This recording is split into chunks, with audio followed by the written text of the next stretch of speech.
મિત્રો, બાઇક લઈને જતા જૂનાગઢના એક ભાઈ સાથે રસ્તામાં ખૂબ જ દુઃખદ ઘટના બની છે।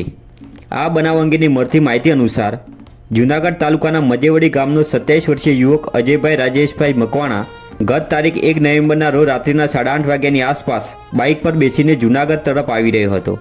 ત્યારે માણાવદર તાલુકાના નાનડિયા ગામથી બાટવા વચ્ચે રસ્તામાં કૂતરું આડું ઉતરતા બાઇક પરનો કાબુ ગુમાવી દેતા આ યુવાન બાઇક સહિત ખાડામાં ખાબક્યો હતો, જેમાં ગંભીર ઇજા થવાથી વધુ સારવાર માટે અમદાવાદ ખાતે લઈ જવામાં આવ્યો હતો। રસ્તામાં કૂતરું આડું ઉતરતા બાઇક સહિત ખાડામાં પડી જવાથી જૂનાગઢ તાલુકાના મજેવડીના યુવાનનું સારવાર દરમિયાન મૃત્યુ નીપજ્યું હતું। આ ઘટના રાતના 8:30 વાગે બની હતી। અચાનક રસ્તામાં કૂતરું વચ્ચે આવતા આ ભાઈએ પોતાનો બાઇક પરનો કાબુ ગુમાવી દેતા રાતના અંધારામાં બાઇક સાથે આ બાઇક ખાડામાં પડી ગયો હતો।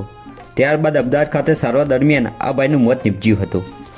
સારવાર દરમિયાન યુવકનું મૃત્યુ થતાં માણાવદર પોલીસે મૃતકના પિતા રાજેશભાઈ સાજણાભાઈનું નિવેદન લઈ આગળની કાર્યવાહી કરી તપાસ હાથ ધરવામાં આવી છે।